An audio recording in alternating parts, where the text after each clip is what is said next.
सोने की गुफा की कहानी एक अद्भुत और रोमांचक यात्रा की कहानी है, जिसमें रहस्य, साहस और लालच का मिश्रण है।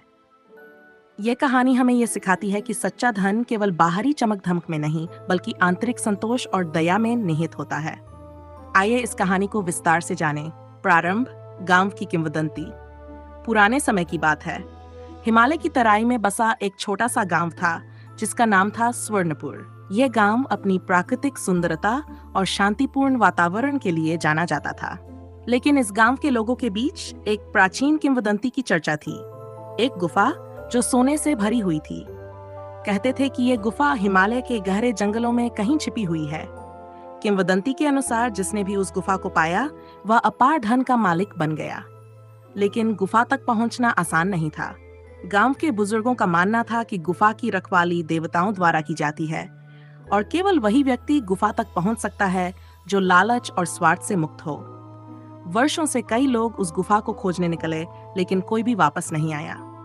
नायक की शुरुआत। गांव में एक युवा लड़का था जिसका नाम अर्जुन था। अर्जुन बेहद साधारण परिवार से था। उसका जीवन कठिनाइयों से भरा था, लेकिन वह मेहनती और ईमानदार था। अर्जुन ने हमेशा सुना था कि सोने की गुफा उसकी और उसके परिवार की गरीबी को समाप्त कर सकती है। एक दिन उसने अपनी माँ से कहा, माँ, मैं सोने की गुफा को खोजने जाऊंगा। अगर मैं सफल हुआ तो हमारी सारी परेशानियां खत्म हो जाएंगी। उसकी माँ ने उसे सावधान किया, बेटा, ये गुफा केवल उन लोगों को स्वीकार करती है जो स्वार्थ और लालच से मुक्त हैं। याद रखना, तुम्हारा उद्देश्य केवल धन प्राप्त करना नहीं होना चाहिए। अर्जुन ने अपनी मां को वचन दिया कि वह केवल उनके जीवन को बेहतर बनाने के लिए ये यात्रा करेगा, न कि अपने स्वार्थ के लिए। यात्रा का आरंभ। अर्जुन ने अपनी यात्रा शुरू की। वह कुछ सूखी रोटियां और पानी लेकर निकला। हिमालय की कठिन चढ़ाई और घने जंगल उसे चुनौती दे रहे थे। रास्ते में उसने कई तरह के जानवर, पेड़ और झरने देखे। पहले दिन उसने एक बूढ़े साधु को देखा जो ठंड से कांप रहा था। साधु ने अर्जुन से कहा, क्या तुम्हारे पास कुछ खाने को है? अर्जुन ने अपनी आधी रोटियां साधु को दे दी। साधु ने आशीर्वाद देते हुए कहा, तुम्हारे दिल में दया है। यह दया ही तुम्हारी राह को आसान बनाएगी। अर्जुन ने साधु को धन्यवाद दिया और अपनी यात्रा जारी रखी। प्रथम परीक्षा, लालच का त्याग। जंगल के भीतर कुछ दूरी पर अर्जुन को एक चमचमाता हुआ सोने का पात्र मिला। उसमें सोने के सिक्के भरे हुए थे। वह इसे देखकर चौंक गया। लेकिन तभी एक आवाज गूंजी, यह केवल तुम्हारी पहली परीक्षा है। अगर तुम इसे अपने साथ ले जाना चाहते हो तो गुफा तक पहुंचने की कोशिश मत करना। अर्जुन ने पात्र को ध्यान से देखा और सोचा, अगर मैं इसे उठा लूं तो गुफा तक पहुंचने का क्या फायदा? मेरे लिए महत्वपूर्ण है कि मैं अपनी मां और गांव के लिए कुछ बड़ा करूं। उसने पात्र को वहीं छोड़ दिया और आगे बढ़ गया।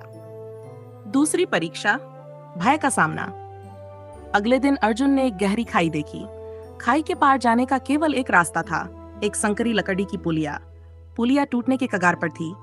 नीचे बहती नदी की तेज धाराएं डरावनी लग रही थीं। अर्जुन ने साहस किया और धीरे धीरे पुलिया पर कदम रखा। हर कदम के साथ उसका विश्वास बढ़ता गया। जब वह पुलिया पार कर चुका तो उसे एक शांत आवाज सुनाई दी, जो अपने भय पर विजय पा लेता है वही सच्चा योद्धा है। तीसरी परीक्षा, मदद की शक्ति। तीसरे दिन अर्जुन ने देखा कि एक महिला और उसका बच्चा जंगल में रास्ता भटक गए थे। महिला ने अर्जुन से मदद की गुहार लगाई। अर्जुन ने अपनी गुफा की खोज को कुछ समय के लिए रोक दिया और उन्हें सुरक्षित रास्ता दिखाया। महिला ने धन्यवाद देते हुए कहा, तुम्हारी मदद दूसरों को आशा देती है। गुफा भी तुम्हारी इस भावना को सराहेगी। सोने की गुफा तक पहुंचना। 3 कठिन परीक्षाओं को पार करने के बाद अर्जुन एक विशाल पहाड़ के पास पहुंचा। वहां एक गुफा का मुंह था जो सोने की रोशनी से जगमगा रहा था। लेकिन गुफा के द्वार पर एक पत्थर पर लिखा था, यह गुफा केवल उसी को स्वीकार करेगी जो अपनी इच्छाओं पर नियंत्रण पा लेता है। अर्जुन ने गुफा के अंदर प्रवेश किया। अंदर का दृश्य अद्भुत था। चारों ओर सोने के सिक्के, आभूषण और मणियां बिखरी हुई थीं।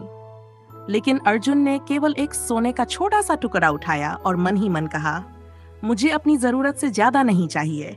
मैं केवल इतना ही लूंगा जिससे मैं अपनी मां और गांव की मदद कर सकूं। जैसे ही अर्जुन ने गुफा से बाहर कदम रखा, सोने का टुकड़ा अचानक गायब हो गया। लेकिन उसी समय सोने की गुफा की कहानी एक अद्भुत और रोमांचक यात्रा की कहानी है, जिसमें रहस्य, साहस और लालच का मिश्रण है।